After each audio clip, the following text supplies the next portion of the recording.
I had a fulfilling life with a supportive wife, a daughter, and a secure home. I was elated until one day when my wife introduced me to her romantic partner at our residence.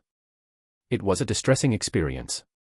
They subjected me to public humiliation, and I was uncertain about how to respond. I recognized that I had to take decisive action. I realized that I had to seize the opportunity to extricate myself from this untenable situation.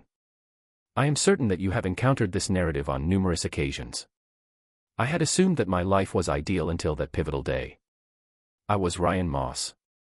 I married a woman who was physically attractive and who had a wonderful 6-year-old child. In my final year of university, I met my wife, Tiffany. We affectionately refer to her as Tiff. She was a junior at the time, and our mutual attraction grew rapidly. We were married a month after she graduated. I graduated with an engineering degree and secured a fulfilling position at a reputable company. Tiffany, who had also pursued her profession, eventually obtained a position as a legal assistant at a law firm. She resigned from this post 2 years later, following the birth of our daughter, Jenny. Our lives remained blissful until Jenny started kindergarten, at which point she became preoccupied with school. Tiffany resumed her role at the legal company. Despite the warning signs, I was unable to perceive the changes in our relationship. She began to dress in a more provocative manner, and our intimate life declined from frequent to non-existent. She became increasingly distant when questioned about her lengthy work hours. When I inquired about the lack of quality family time, she stated that she was simply striving for the approval of a senior partner, emphasizing the financial benefits for our future. Prior to the event where I met her employer, Stan Cross, at the corporate Christmas party, he appeared arrogant and condescending, though I did not witness any overt romantic gestures between Tiffany and her boss. They were discreet, yet I was unable to discern any evidence of their relationship. The situation reached a critical point. As Jenny was concluding her kindergarten studies and preparing to spend the weekend with my parents, I had anticipated the possibility of reconnecting with Tiffany and rekindling our friendship and intimacy. I dropped Jenny off at my parents' residence, with the intention of returning home for a pleasant evening meal and a film. That night, I found myself alone with Tiffany. As I entered the kitchen, I observed her ascending the stairs, attired in a short dress and heels, her hair styled and her makeup applied for an evening out. "You look amazing," I commented. "I wish you had informed me. We had plans, and I would have hurried home. Please allow me a few minutes to prepare." "Where are we going?" Tiffany inquired, her tone indicating a certain degree of amusement. "We are not going anywhere," I replied. "I am going out, but not with you." I was taken aback by her response. "What are you saying?" "I've got a date, and this is only the beginning. We're implementing new guidelines. Today, my employer is providing transportation for me to attend an evening engagement, so I will not be present at home. We have a room in the downtown area." I expressed my bewilderment at this statement. "You need to relax and accept this arrangement. This is how it will be. I am going out, and we will return later on Sunday. If you believe I will tolerate this, you are mistaken. If you leave the premises, you will not be returning." "No, Ryan, I will be returning to our residence. We will still be legally married, and I will continue to reside there, as will you. However, you must comprehend that I hold immense affection for you, but I require more. If you persist in making this a challenging situation, you will be the one to suffer the consequences. It would be a tragedy if Jenny's father were to be broken in jail." Her comments left me stunned, just as I was ready to confront her. The doorbell rang, and Tiffany hurried to the door to admit her boss. "How did he respond?" He inquired, not in a particularly positive manner. "I believe you should explain the consequences of noncompliance." "Compliance," responded Stan, not particularly imposing.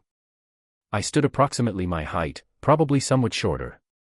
"Mr. Moss, it appears that we have some items to discuss. I feel compelled to share my thoughts with you.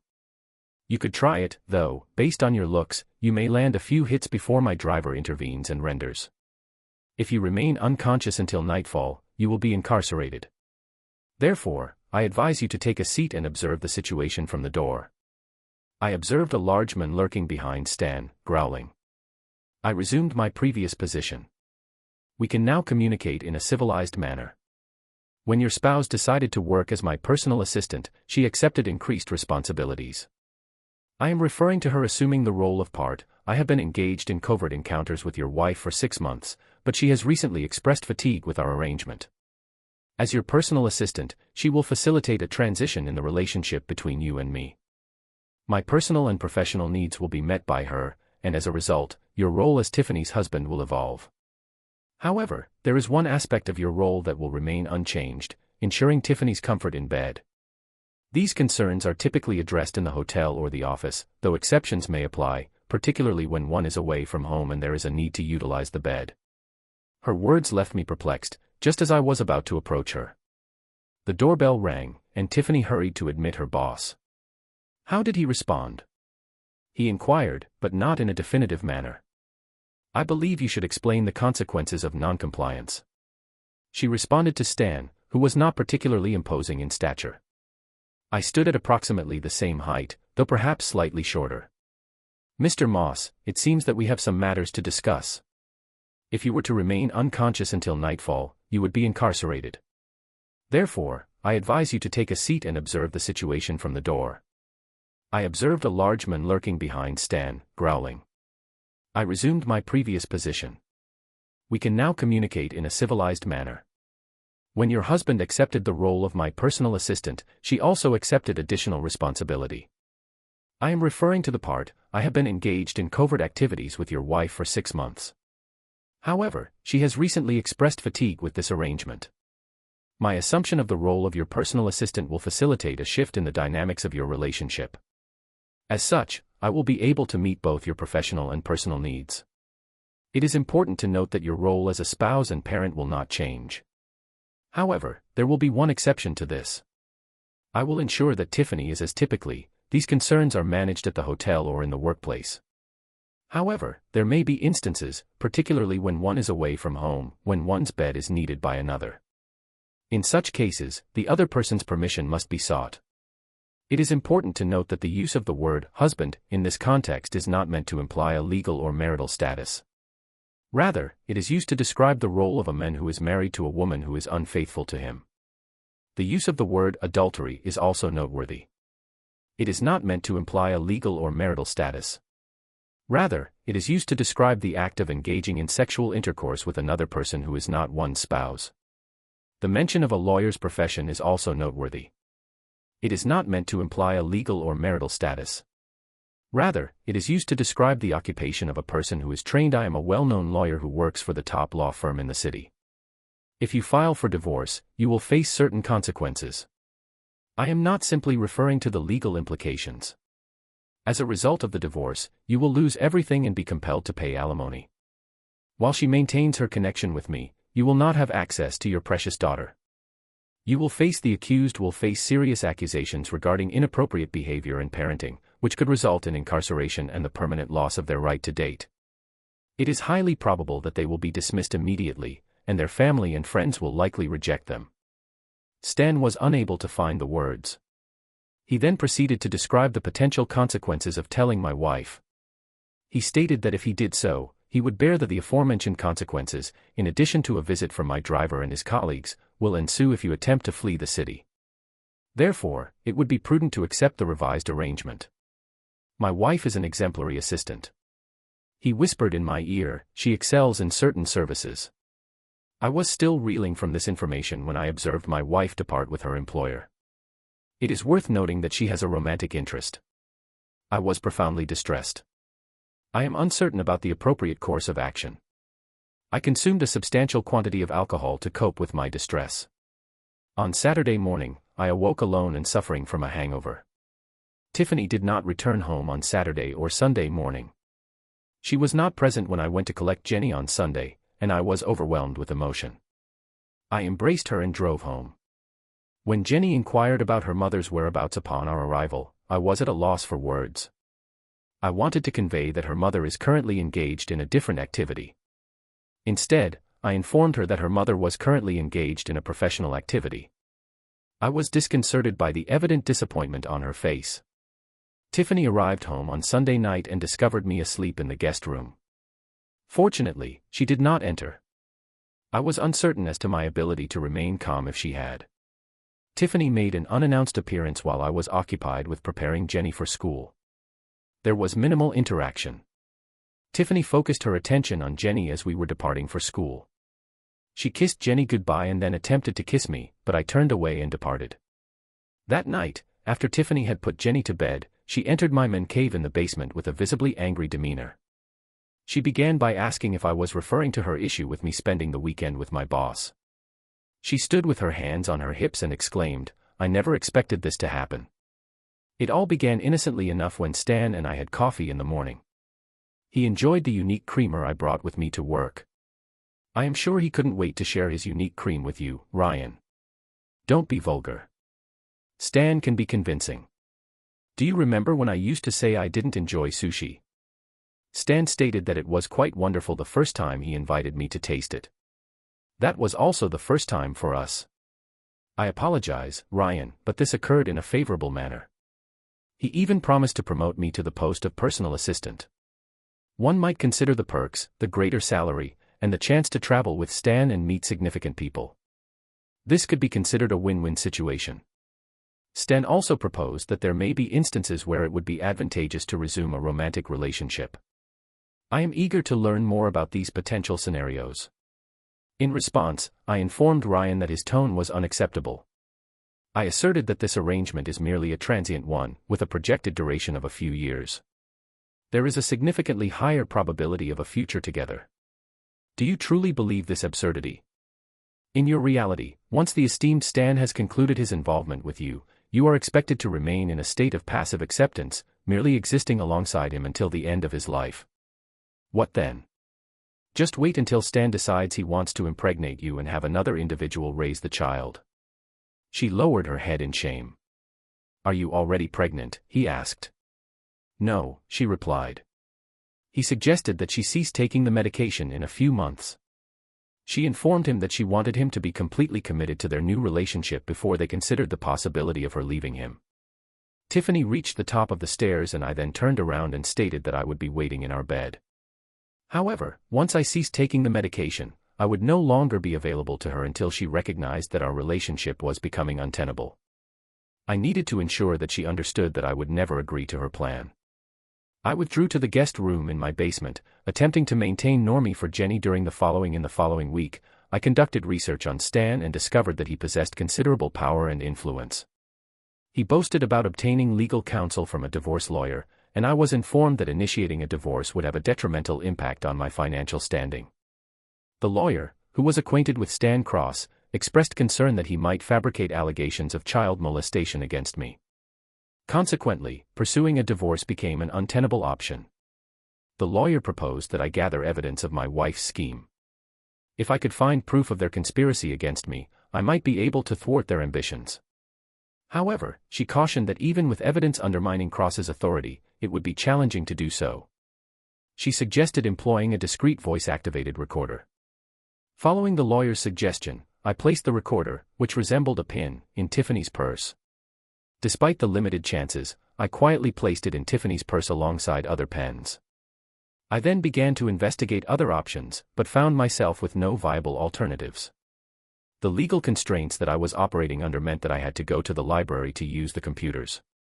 After watching a number of detective TV shows, I had gained an understanding of the significance of the police looking through the top suspect's internet search history. After spending a few hours searching, I came up with a bold proposal that had been born out of despair. After a 3-hour drive, I located an Oriental supply store that appeared to be disused and situated behind a shop selling sunglasses and clothing. I was able to maintain my anonymity, as the store was deserted when I arrived. However, the proprietor was present and seemed to recognize me. I inquired as to the availability of tetrodotoxin and methyl mercury. The proprietor returned my gaze with a knowing smile and I smiled back, despite my unfaithful spouse. He then inquired as to whether I would be willing to pay for the items I was seeking. His smile broadened, but he did not offer a price. I surmised that you value discretion. I had anticipated that I would require two. I was informed that the price was not inexpensive. I proceeded to count out $520 and place them on the counter. The elderly man then exited the premises via a rear entrance and promptly returned, offering me 2 vials contained within a paper bag. He advised me to exercise caution with these modest doses, noting that they would prove beneficial over time. He then added 2 syringes to the bag, stating that these would assist with the administration of the substance. He also advised me to avoid any contact with my skin and to dissolve it in a beverage before ingestion. I then proceeded to collect the items. I hastily retrieved the bag and fled to my vehicle. Tetrodotoxin and dimethylmercury are both toxic chemicals found in marine life. Tetrodotoxin is derived from puffer fish and blue-ringed octopuses. When prepared correctly, these animals are regarded as delicacies. However, in concentrated form, they can be lethal when they amass in the body. Dimethylmercury is similar to mercury but more fatal if L to accumulate, and it too can be fatal. My studies, the results demonstrated that both methylmercury and tetrodotoxin would accumulate in the body at a slow but steady rate, potentially leading to fatal consequences. These compounds are challenging to detect, but if identified, they may present symptoms similar to those of food poisoning caused by contaminated sushi. The most advantageous aspect of the plan was that Tiffany would oversee the poison delivery. She had retained the poison in a container of creamer at her residence until I inquired as to why she did not simply bring everything to the workplace at once. Several months prior, she had expressed concern about someone else taking the creamer. It was her personal indulgence, and I assumed she meant it was only for her and Stan. It was dairy-free and did not require refrigeration. Tiffany stored her creamer in the cupboard. There were 11 bottles in the open case. I selected one to inspection revealed that the cap was not tamper-proof, but a paper and foil seal was present underneath. I elected to use tetrodotoxin on the first bottle, as I was reluctant to risk exposure to methylmercury, which, according to my research, may be lethal through touch. I followed the instructions and loaded the syringe with tetrodotoxin, then carefully penetrated the seal and injected the liquid. I then checked the bottle for evidence of manipulation was observed, and the technique was repeated for all 11 bottles. The methylmercury injections were then administered with great care. 2 weeks later, the supply of cream had decreased to 10 bottles. The subject began to experience negative physical effects, and regretted his decision. Tiffany's actions influenced his decision-making process. It was Thursday evening, and the plan was to have sushi for dinner. Furthermore, Stan frequently worked late and ate sushi, which is a traditional symbol of intimacy. Jenny and I ate dinner together before putting her to bed. Later on, as usual, I returned to my private quarters, while Tiffany descended the stairs, appearing defiant. "If you are seeking intimacy, you still have a month left." Stan and I agreed that I would stop using birth control pills in a month. Following that, I will only have sex with Stan. Our rage intensified. She presented me with a vision of my wife allowing me to be intimate with her before she has a child with her employer. I will be upstairs in our bed. It has been too long since we have been this close. She whispered smugly as she climbed the stairs. "Have you forgotten what real closeness is?" I replied that some may claim that I have gone too far and should just end the marriage. However, given the circumstances, I considered my actions to be a form of self-defense. She and her partner both threatened me with the things I value most, my daughter and my independence. Despite being aware of the potential consequences of my actions, I was compelled to act in response to the horrific threats they issued. A week later, I discovered that the Creer box had only 9 bottles left. It took another month for the initial symptoms to develop. I kept a close watch on her when she was at home. Her complexion appeared paler, yet her hands drew mine. Tiffany exhibited a notable degree of anxiety during dinner, displaying a peculiar physical response, namely, flexing and wringing her hands. This behavior led me to hypothesize that the poisons in the creamer were affecting her neurological system, causing it to malfunction and potentially shut down. I inquired about her well-being, expressing genuine concern. She responded that her fingers had been numb for almost a week, a sensation akin to when one lies down and their hand falls asleep. She also mentioned experiencing occasional shortness of breath, which she deemed to be insignificant. The symptoms Tiffany described sounded like tension. Could she identify any new issues at work that were causing her worry or unease? She responded with a little sneer, "No, everything is okay at work. I'm certain it's nothing." 2 weeks later, the container had only 8 bottles of creamer remaining. This suggested that they drink a lot of coffee. I was used to myself, and Tiffany's symptoms were becoming more evident. These included body pains, shortness of breath, and a paleness to her complexion. Tiffany came home straight from work. On Thursday evening, she entered the room in a state of disquiet, prompting me to inquire as to her whereabouts. "What are you doing here, Tiff?" I asked, my tone laced with sarcasm. "Isn't it sushi night?" I proceeded to launch into a diatribe, my words dripping with sarcasm. "Stan and I are both not feeling well," I stated, "and he has decided that we wouldn't work late tonight." I then added, "Isn't that unfortunate timing?" Tiffany regarded me with a puzzled expression. She then approached me, lowering her voice to a whisper. "Do you recall the major project you and Stan were meant to start?" she asked. Jenny was unable to overhear the conversation. It was imperative that no harsh words be uttered in front of our daughter. After supper, I accompanied Jenny to her room to prepare for bedtime. Upon passing by our bedroom, I heard Tiffany vomiting. I carefully opened the bathroom door and inquired if she was already pregnant. She responded with a harsh exclamation. I informed her that I had only recently stopped taking the medication, just last week. I implored her to show some decency, given my extremely poor health. "It is curious that you would make such a remark, Ryan. As your wife, I expect you to treat me with respect and civility." I interrupted her. "No, my wife passed away when she accepted the position with that individual. She was replaced by a woman I have little respect for. If you believe you will be treated with dignity, respect, or even kindness, you are mistaken." I excused myself from the bathroom, leaving her to retch on the toilet. Tiffany was not awake when I dropped Jenny off on Friday. I should have checked on her, but I did not. Around lunchtime, my phone vibrated with a message from Tiffany. "What do you need?" I responded. "I need you to transport me to the hospital." "What is wrong?" "I'm sick, but it isn't me, it's Stan. He suffered a stroke." I could not help but chuckle. "Are you really asking me to take you to see your lover in the hospital?" "Please, Ryan. This is not a joke." They predicted he might not make it. I was concerned about raising suspicion, so I decided to take the afternoon off when I returned home. Tiffany looked horrible, so I helped her get into the car and headed to the hospital. There, we met her boss, his wife, and one of the other senior partners, Larry Masters. Masters quickly pulled Tiffany aside, and it was evident that he was aware of their affair. "Tiffany, do you truly believe you should be here? His wife is over there." Tiffany, oblivious to my presence beside her, addressed Masters with urgency. "Mr. Masters, I need to know what his situation is. I need to see." Masters signaled for her to stand back, and I followed shortly thereafter. "You appear to be in a rather poor state of health, Tiff.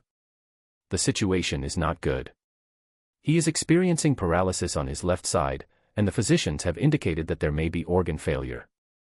They are unsure about the cause, but if they do not intervene quickly, he may not make it through the weekend." Tiffany burst into tears, imploring, "Please, Mr. Masters.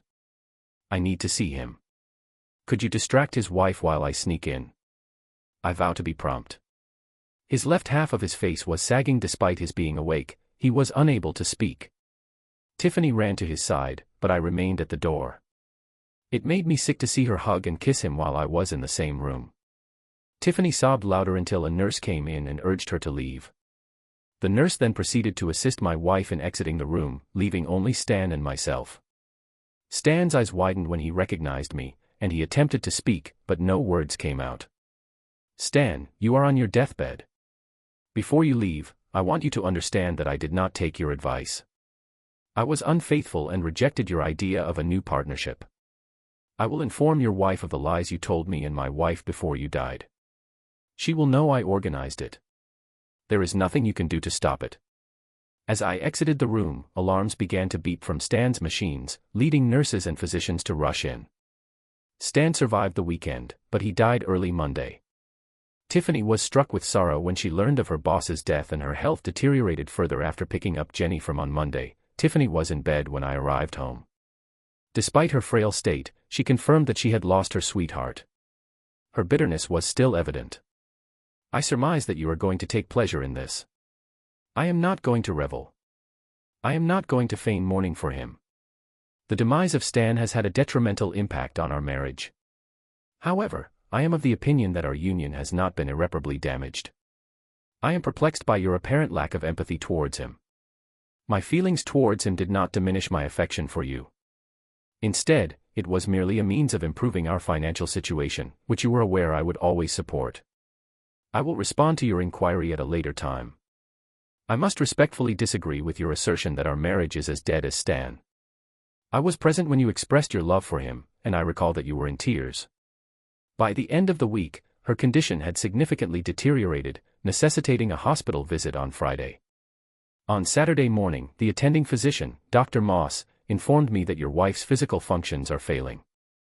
Blood tests indicate the presence of exceptionally high levels of mercury and another poison often found in fish. Could you please inquire whether she consumes a substantial amount of seafood? Perhaps it was the sushi. I was struggling not to laugh. Indeed, she and her partner had been eating sushi frequently for the past few months. The doctor asked, perplexed, I'm sure you're aware of him. Stand in a cross position. The man died in this hospital on Monday.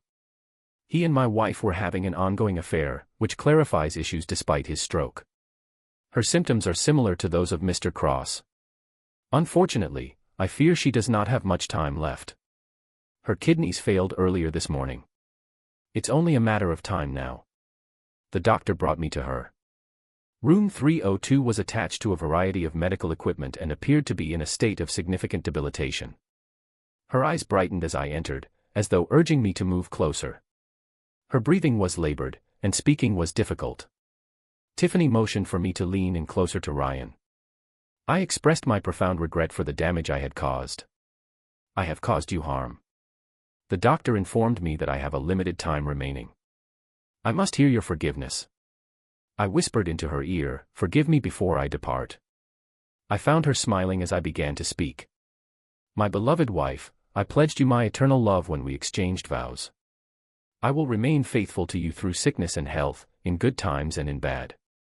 And health. These were my exact words. At the same time you declared your love and loyalty to me, you broke your vows by degrading and humiliating me. I am unable to forgive you for what you have done to me and my family. A tear streamed down her cheek as she said, may you and your.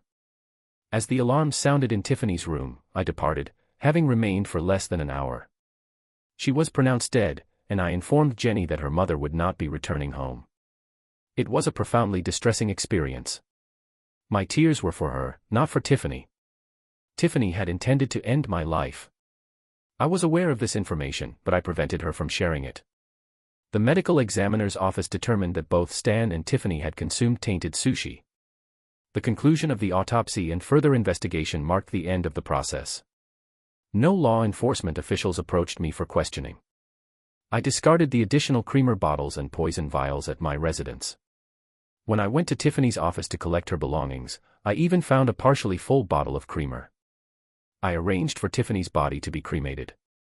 Her parents objected because their religious beliefs prohibited cremation. Nevertheless, I disregarded their objections since I was resolved to have her remains cremated. Any residual evidence would be eliminated. Despite seeking retribution against Tiffany and Stan, I remained unsatisfied. I gathered my numerous recordings and produced duplicates. My initial destination was George's residence. Moss is now a widow, prompting the question of why I should confront his wife now that he has died. My objective was to ascertain whether she was aware of and complicit in the events. Stan's cancer made me suspect she was, as she welcomed me into her home. I activated my pocket recorder. Mrs. Cross, I have come to discuss your husband and my late wife with you. Mr. Moss, you may stop there. As a matter of fact, Mr. Moss, I had no say in my husband's activities. It seems we will have to differ on that point, Mrs. Cross. Had you intervened with your husband, he may not have felt emboldened to pursue my wife. Perhaps my child still has a mother today, and I will be able to pursue his estate for the pain and suffering he caused my family. Despite my lawyer's warnings regarding the limited possibilities of obtaining Stan's estate, I left her residence without further conversation. My motivation was a desire for. In addition to pursuing retribution across the state, I sought to hold the firm where Stan and Tiffany were employed accountable. Initially, my lawyer expressed skepticism about the likelihood of a challenge without Stan's involvement. However, this perspective shifted following my presentation of a recording of Stan discussing matters with his colleague, Larry Masters. As my plan unfolded, maintaining civility with Tiffany became increasingly challenging, particularly during one of my impassioned outbursts. The recording captured a pivotal conversation between Stan and Larry in Tiffany's office regarding my objections to their scheme. Larry extended an offer to assist with the plan's implementation. During the recording, which was connected to law enforcement and the judiciary, he threatened to use these ties against me if I did not comply. My lawyer warned me about the admissibility of the recording in court, but we nonetheless used it. My attorney scheduled a meeting with all of the senior partners, including Larry Masters, without disclosing the true purpose of the meeting. Instead, he merely hinted that it could be related to life insurance. I hoped to catch them off guard when we approached their conference room. Each of the 7 senior partners, including Masters, expressed sympathy for my wife's loss and assumed we wanted to discuss Tiffany's life insurance policy, which was delayed by the insurance company. John Hager, the managing partner, and Rose, from his seat, and Mr. Moss each offered condolences for our loss. They understood the difficulties we encountered in obtaining a payout from the insurance company for my wife's coverage, which our business had facilitated.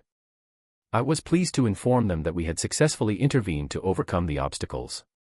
Hagar then handed me a $500 check.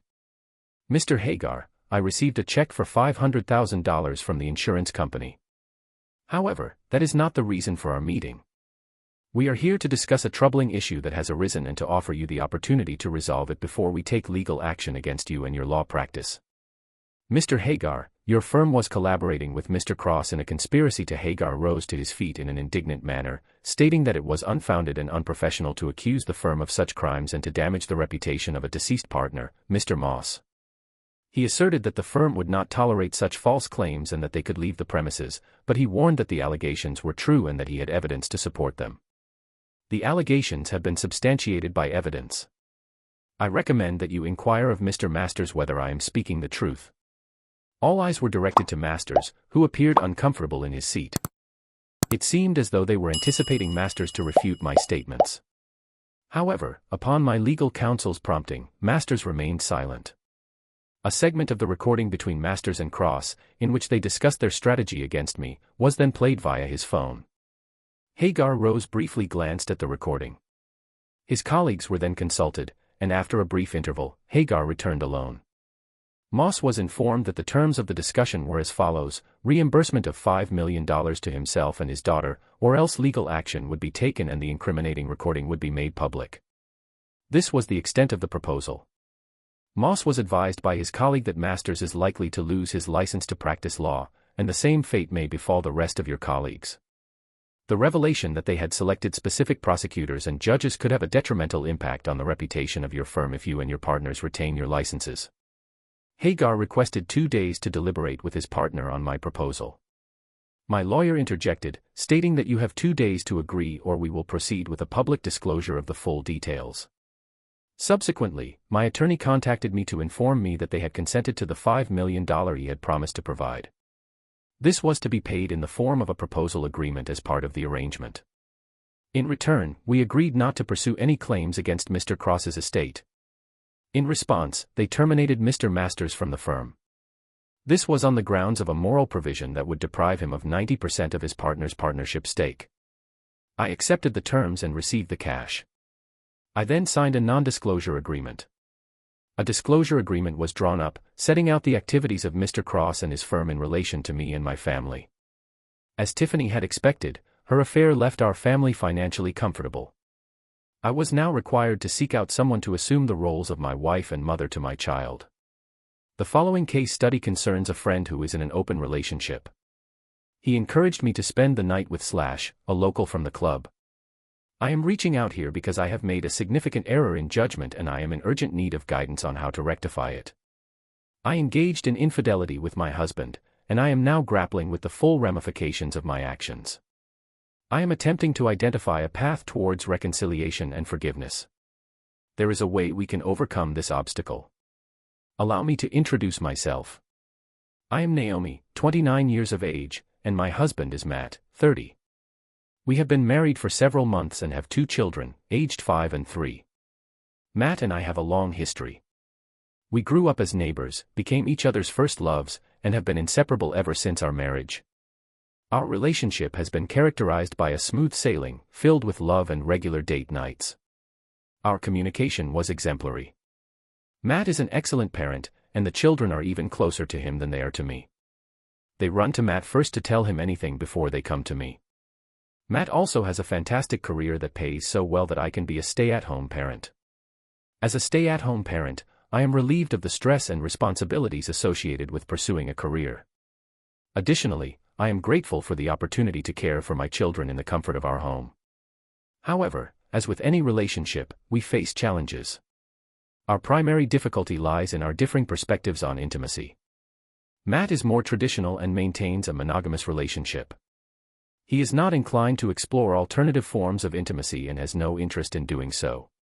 In contrast, I have always been more open to diverse forms of intimacy.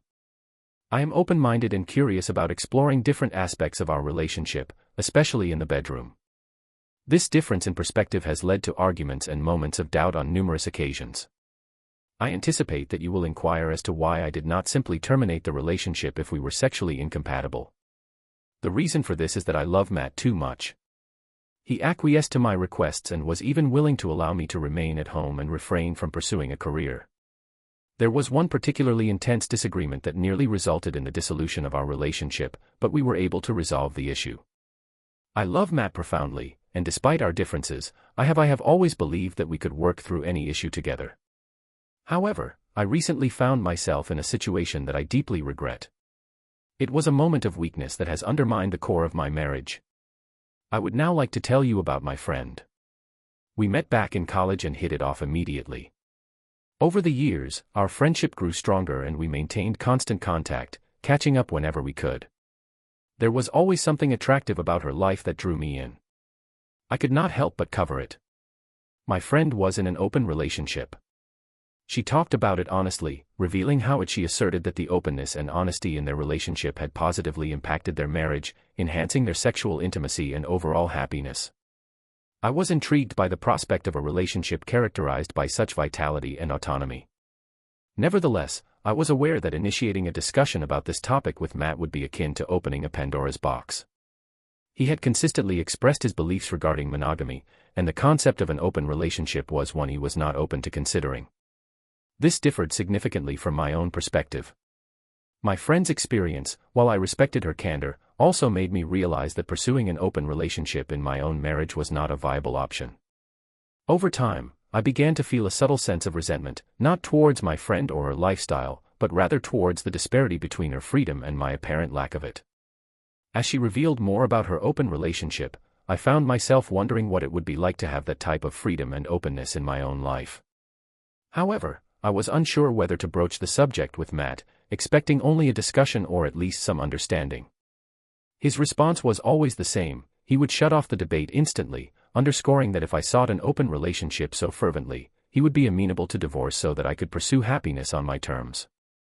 It was a stark and definitive pronouncement that always left me feeling hushed and unheard. On the one hand, I craved more independence and travel. On the other hand, I treasured my marriage and was reluctant to endanger it for my personal desires. As the need for a more open relationship became more profound, I felt myself gradually withdrawing from that. It was a minor yet discernible shift in our dynamic. There was this tranquil space between us. Our connection eroded, and I became increasingly harsh, impatient, and disagreeable. I would often attribute this to fatigue from caring for our children. I wanted to persuade Matt to address the matter to demonstrate how crucial this was to me. However, his tenacity remained unwavering, regardless of how I approached the topic or alluded to my sentiments. Nothing seemed to influence him. One contributing factor that also intensified my animosity was the distance and disruptions between us.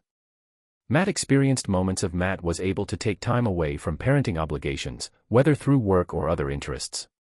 In contrast, I felt a constant connection to the children, even after our oldest child started preschool. Despite Matt's assistance and support, I was still responsible for the youngest child for the majority of the time. Despite this, I still experienced feelings of being overwhelmed and underappreciated. Additionally, the fact that the younger children seemed to have a closer relationship with Matt further exacerbated my frustration. However, it is important to acknowledge that Matt is a highly competent father and partner in many ways. He assumed domestic responsibilities, including cooking, cleaning, and providing emotional support. However, when an issue arises, it can affect numerous aspects of a relationship. As my feelings of exhaustion and undervaluation persisted, I began subtly suggesting to Matt that I needed assistance with the children. One of my suggestions was to hire a nanny, with the hope that it would alleviate some of the pressure I was experiencing. However, Matt's response was not what I had anticipated. He firmly rejected the idea, arguing that having a nanny would negate the purpose of my being a stay-at-home mother. Matt's perspective was that, in the event of hiring a nanny, it would be more logical for me to pursue employment outside the home. His refusal to consider this option only served to exacerbate my feelings of frustration. I felt that my personal needs and well-being were not being adequately addressed. I frequently expressed my disquiet at the lack of emphasis placed on my needs and the resulting feelings of exhaustion and being overwhelmed by the demands of parenting. In response, Matt took steps to improve our relationship, becoming more actively involved with the children and assuming additional responsibilities around the house. However, despite these efforts at reconciliation, I remained resentful of his rejection and my inability to explore an open relationship. I acknowledged Matt's efforts, but I felt that they were inadequate. Consequently, when I continued to experience difficulties with Matt, the prospect of a trip provided a sense of relief. It was to be with a friend and her partner, but the latter was unable to attend due to a family situation. This left the trip open to just the two of us. I was eager to accept the opportunity without hesitation and agreed to fund my own expenses. I requested that the friend provide me with all the necessary details. In retrospect, I recognize that I should have consulted with Matt initially, particularly given my lack of financial resources to independently fund such an endeavor. However, at the time, I was emotionally drained and disillusioned with our relationship. I felt entitled to this vacation as a means of escaping the daily pressures and anxieties at home. The idea of persuading Matt to allow me to go on the trip emerged as a solution. The notion of allowing me to take the vacation began to emerge in my mind. I was aware that it would not be an easy decision, given the recent difficulties and disagreements in our relationship. However, I was determined to make it happen because I believed that a change of scenery and some time away would help to improve the situation in our marriage. When I discussed the vacation with Matt, he was not enthusiastic about the idea. He highlighted that it was only halfway through the year and questioned the timing. I informed him that I was feeling tired and in need of a break, particularly given that I had already committed to my friend. Matt asserted that I should have addressed the issue with him first. As is typical of couples in similar circumstances, Matt initially expressed concern about my decision to go on the vacation. He argued that I should have discussed the trip with him beforehand, as is customary in such situations. He also raised concerns about the practicalities, asking if I planned to take the children with me. I informed him that the children would not be accompanying me on the trip. Matt then proceeded to voice his apprehensions about his new project at work, which he anticipated would keep him extremely busy throughout the duration of the trip. At this point, I was already feeling frustrated and bored. I then initiated a counterargument, requesting that Matt identify a solution. I proposed that our relatives could assume childcare responsibilities or that he could hire a nanny for the duration of the vacation. I explicitly conveyed to Matt that I was raising the topic of the vacation because I lacked the financial resources to fund it independently. If he did not concur, I would hold him responsible and remain resentful. Matt eventually acquiesced, but I could discern that it was not a straightforward decision for him. His compliance appeared to stem from concern for my well-being rather than genuine enthusiasm for the trip. While Matt typically reserved our family holidays for the end of the year, this excursion would be different. It was scheduled for mid-year and, most notably, it was exclusively for my friend and me, without the encumbrances of children or familial obligations. It represented an opportunity for me to unwind and obtain much-needed personal time. My companions furnished me with all the pertinent details, as Matt was the primary sponsor for my portion of the trip. I duly conveyed the information to him. It appeared to be a relatively insignificant achievement, finally having something just for me after months of experiencing stress and being constrained by the demands of being a stay-at-home parent. At this juncture, it is pertinent to note that the day I was to embark on my vacation with my friend finally arrived, and I was brimming with enthusiasm. I arose at an earlier hour than usual to ensure that I had sufficient time to dress and reach the airport without undue haste. However, this also meant that Matt had to wake up earlier than his usual time to transport me to the airport. Despite his initial reluctance, he agreed to this early hour, recognizing the importance of this trip for me and the necessity of making the effort to prepare the children at such an early hour. It was not an easy decision to make. I had suggested to Matt that we leave the children at home to sleep in while he drove me to the airport, but he refused, stating that he did not want the children to wake up and not meet anyone at home. Matt can be somewhat overprotective of his children. The children were drowsy and groggy, but I attempted to maintain a positive and cheerful demeanor, reassuring them that I would be returning soon and that they would have a good time with their father while I was away. It was a hectic morning, with last-minute checks of my luggage. Prior to our departure, I conducted a series of brief inspections to ascertain that all requisite items were accounted for. Upon reaching the airport, I experienced a complex emotional state, comprising excitement and a sense of guilt. The anticipation of the vacation and rest I would enjoy with my friend was accompanied by a sense of guilt for disrupting the children's routine and burdening Matt with the responsibility of waking up early and driving us. I embraced my children with a firm grip and reassured them that I would return before they were aware of it. After bidding farewell to my family, my travel companion, and other individuals, I proceeded through the requisite airport procedures. The typical airport procedures were completed, including checking in luggage, going through security, and locating our departure gate amidst the congested airport environment. We proceeded through the security lines expeditiously, presented our identification, and took our seats on the aircraft. During the flight, we engaged in conversation, viewed films, and occasionally dozed off to pass the time until our destination was near. The descent was smooth, and we soon touched down in the new city, ready to commence our vacation. We gathered our belongings and proceeded into the terminal. During our recent excursion to Hawaii, my friend and I had an extremely enjoyable experience. We spent considerable time soaking in the sun, exploring the island's beautiful beaches, and diving into the ocean's clear waters. We also spent several tranquil hours lazing on the sandy shoreline, building sand castles and collecting seashells as mementos. Additionally, we engaged in snorkeling activities. We ventured into the island's lush rainforest, where we attended a traditional luau. This experience offered a unique opportunity to engage with the local culture through a variety of activities. We savored delicious local cuisine, danced to the lively Hawaiian music, and were captivated by the intricate hula performances. We explored the cities and the lively markets, indulged in the local cuisine, and sampled exotic tropical fruits. We also perused unique items to bring back as mementos of our Hawaiian experience. Our initial itinerary was indeed exceptional. However, during the trip, I limited my communication with Matt and even the children to ensure undivided attention for the duration of the holiday.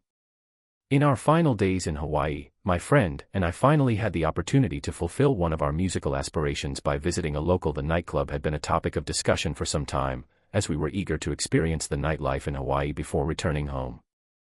The club was filled with energy, the music was pulsing, and it seemed that everyone was enjoying themselves, including us. We danced with enthusiasm, took in the vibrant atmosphere, and savored every beat as the night progressed. We decided to take a brief respite and procure beverages at the bar. My friend had already mentioned that she might spend the night with. Given the context of her open relationship, this was not an unusual occurrence. I found myself experiencing a certain degree of envy, particularly in comparison to my more reserved disposition.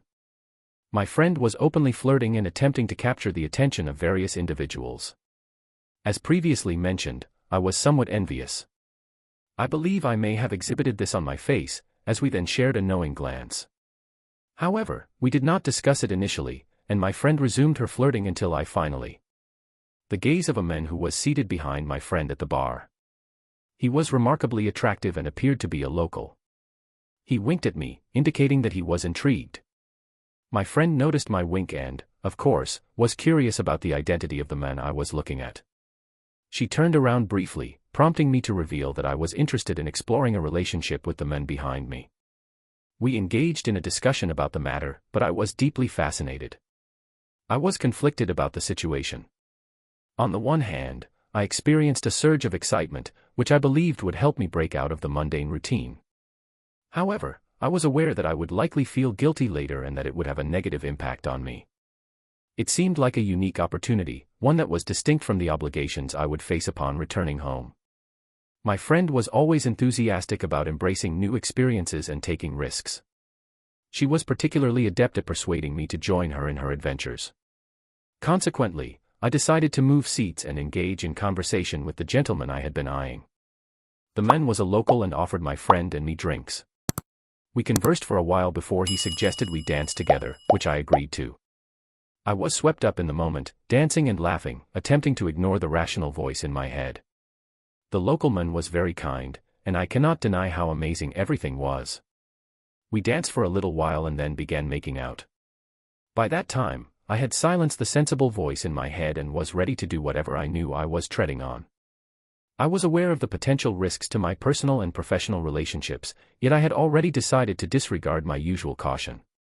The man then suggested that we return to his hotel room. I declined and informed him that I would prefer to remain at my hotel on the other side of the city. My friend had already departed while I was dancing, and she was not alone. However, we had booked separate rooms, so there was no issue.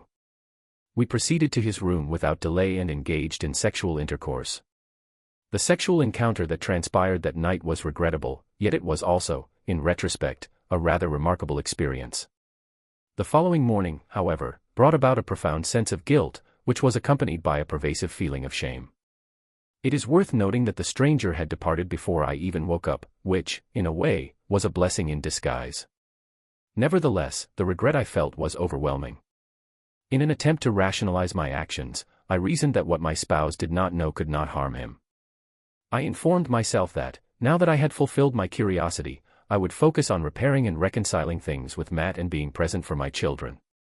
I no longer had the desire for an open relationship, so I would no longer dwell on it. In 2 days, we would have to return home. My friend and I spent our last days exploring and shopping. We briefly discussed the wild night at the club, and I admitted that I enjoyed it, but I understood that it was a one-time event. Upon my return from Hawaii, I contacted Matt and the children to express my profound longing for them.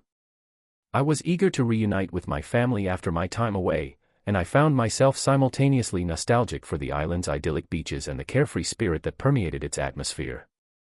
However, I was also excited to be back with Matt and the children. This experience served to remind me of the fundamental importance of certain values in life. My friend and I had made an agreement that what occurred in Hawaii would remain a secret, buried deep in our hearts. Upon my return, I began to take steps to rectify the situation. I ceased to be angry about our troubles and instead focused on expressing love and respect. I worked hard on our connection and started putting in extra effort to participate in meaningful talks, being incredibly nice and even rekindling our intimacy. I offered to go on a date. On the evening in question, Matt was present, which was a source of great joy to me. It seemed as though we were reuniting and re-establishing a connection after the difficulties we had faced. Matt appeared to be in a positive mood, which gave me hope that we were on the path to repairing our relationship. However, when he finally returned home from work, which was later than expected, I sensed that something was amiss. He was remote and lost in contemplation. I attempted to initiate a discussion, but he rebuffed my efforts. Even when I suggested that he eat something first, he declined and proceeded directly to a shower. It appeared that a conflict was imminent, and I sensed that something was wrong after his shower. Matt approached me with a serious expression in his eyes, which made me uneasy. He inquired as to whether we could discuss the matter calmly and without any yelling because of the children's sleeping arrangements, and I agreed. We sat down in the living room, and he began to question me directly. I was taken aback when Matt inquired if I had been unfaithful to him during our vacation. I was astonished and at a loss for words. I immediately recognized that my best friend had betrayed me by disclosing this information to Matt. I felt a rising sense of anger directed at both myself and my friend for putting me in this position. I began to plead with Matt, speaking in hushed tones to avoid waking the children. I attempted to explain that it was a mistake made in a moment of drunken recklessness. I asked for forgiveness with every ounce of earnestness I could muster. Despite my attempts to engage him in conversation, Matt remained silent, his demeanor indicating disappointment and wounded pride. When he eventually departed, his departure was not accompanied by the cheerful farewell I had anticipated. Instead, he conveyed a sense of bitterness and disbelief, asserting that infidelity was not merely an inadvertent mistake but a deliberate choice. He then informed me that he needed time to process his emotions and departed, rejecting my attempts to reach out and offer comfort. The night was emotionally challenging, and I experienced difficulty sleeping. I was torn between the desire to contact my friend for emotional support and the need to maintain composure. The impulse to isolate myself from my children this morning was also misguided. They were perplexed by their father's absence, which was not uncommon. I attempted to provide an explanation, stating that he had had to leave early for an urgent matter. I am seeking counsel, guidance, and perhaps even a degree of comprehension. I recognize that I have erred and am experiencing profound shame and remorse. My aim is to rectify the situation and regain Matt's trust while also attempting to rebuild what we have lost. I encourage those who have experienced similar circumstances or possess relevant knowledge to read this. I am eager to receive any pertinent information. I have recently read your responses to my previous message. The feedback I have received thus far has been extensive.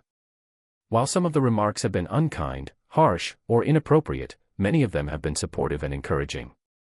Many of you have reached out to me via DMS, inquiring about updates. Therefore, I am providing this update. I did not anticipate that my initial message would receive such a high level of attention. Therefore, I will address a few common inquiries and provide updates on the current situation. Firstly, several individuals have suggested sending a brief text message to my friend I would like to inquire as to whether she was indeed the individual who informed my husband.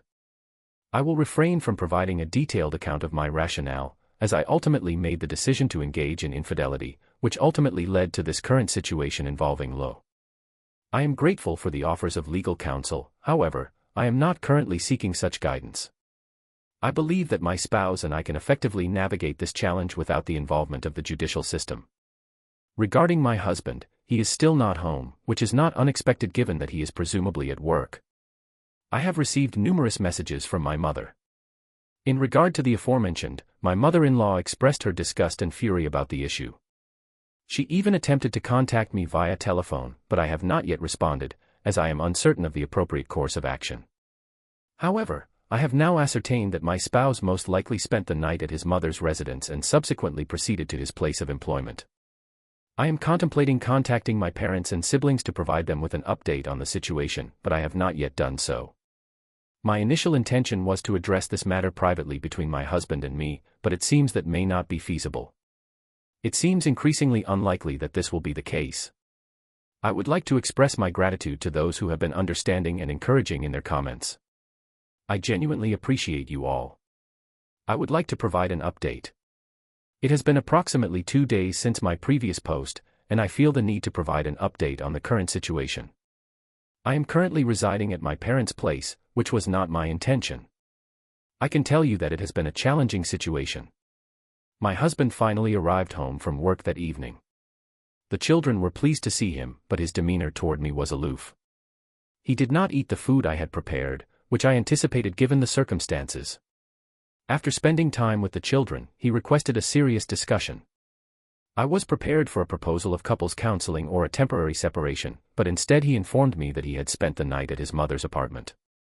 He informed me that he had spent a considerable amount of time contemplating the situation and had ultimately concluded that the most prudent course of action would be to proceed with a divorce.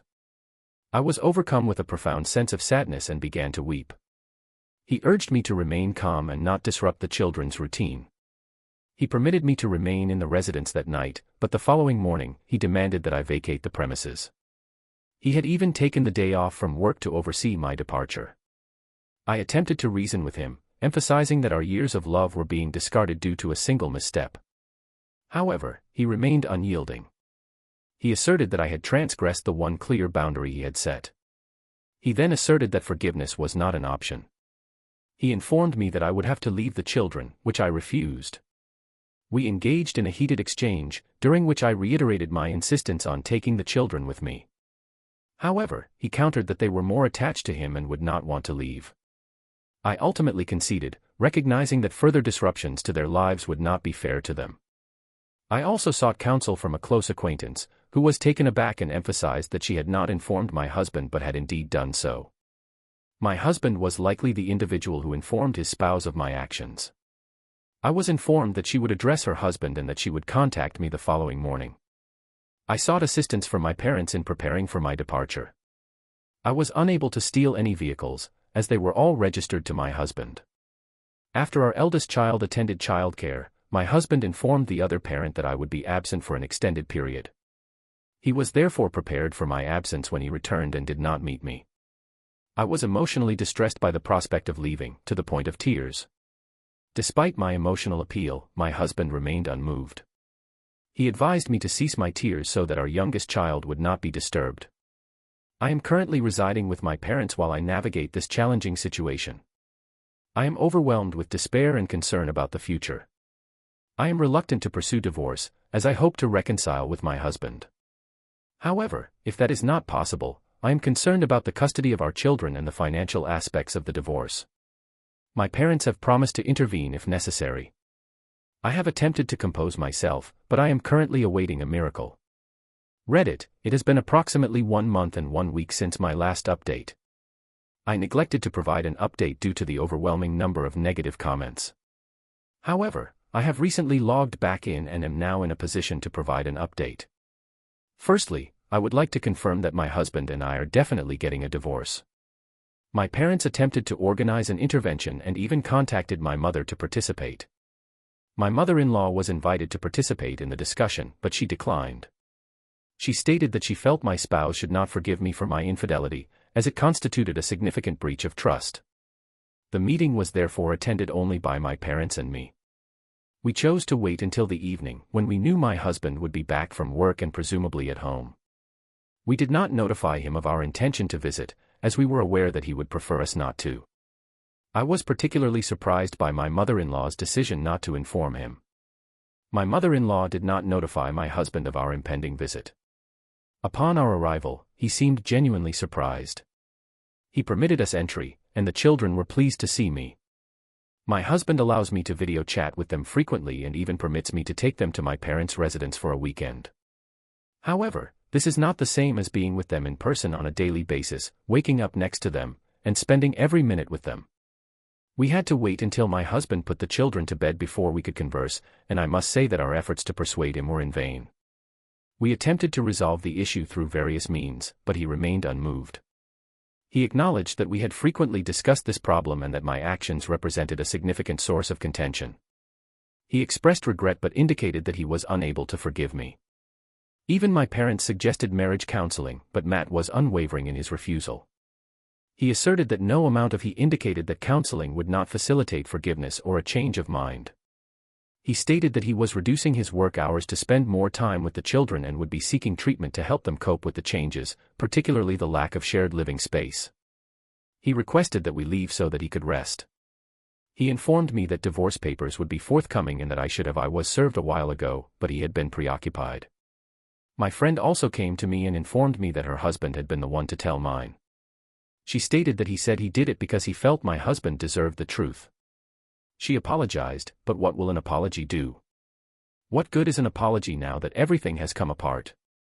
I have already lost my marriage, my husband is leaving me, and it is partly her fault because she convinced me in the first place. I will be keeping her at arm's length from now on, as recommended by Reddit users.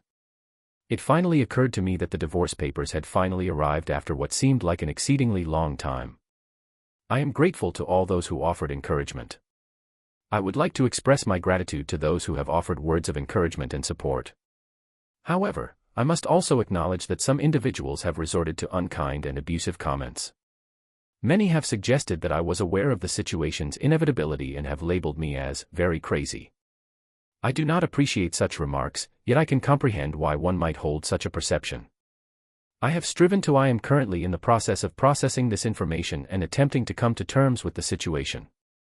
I intend to seek the guidance of a therapist in order to assist me in doing so. I am aware that the road ahead will be challenging, involving legal proceedings and the search for legal representation. I am aware that the circumstances of this case are unfavorable. I have engaged in infidelity, and Matt, my husband, is the owner of the marital residence, and he has a stable and secure financial position. Given that he is gainfully employed, it is likely that he will be granted custody. I acknowledge that I made a mistake, but I am determined not to give up. I am returning to the workforce and will soon be seeking employment to improve my financial situation. I am aware that this will be a challenging process, given that I have been unemployed for an extended period. However, I am prepared to face the challenges head-on and remain committed to moving forward, regardless of the difficulties. I would like to take this opportunity to provide an update on my situation. It has been some time since I have provided an update, as I have not had the opportunity to do so. I have recently found the motivation to resume my engagement with this application. I will now provide an account of recent developments. I attended a court hearing, the outcome of which was not as I had hoped. Many of the predictions made by members of this community have proven to be accurate, and I believe it is appropriate to acknowledge this. I lost custody of my children, which was a highly distressing outcome. However, I have been granted visitation privileges, which provide some degree of consolation. From a financial perspective, the situation remains somewhat unclear. I have been awarded alimony, which provides some assistance in meeting my expenses. However, I have not been granted the house, as the alimony is not sufficient to cover the costs.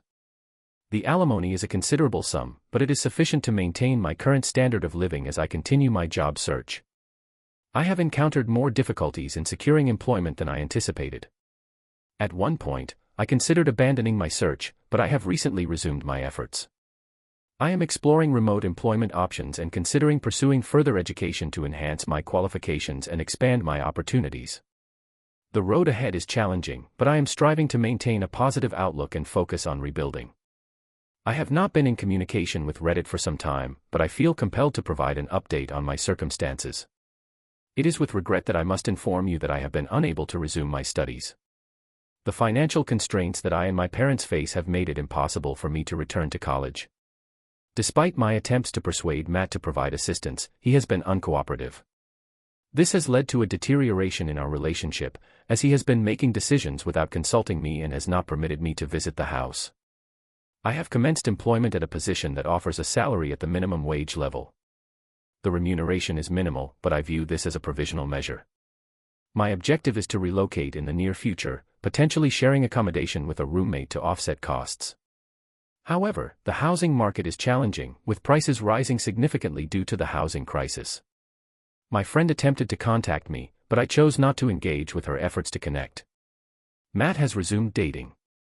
I have not been in regular communication with many of our mutual friends, but those I occasionally speak with have mentioned that he has been on a few dates. It has only been a few months, and I still love him.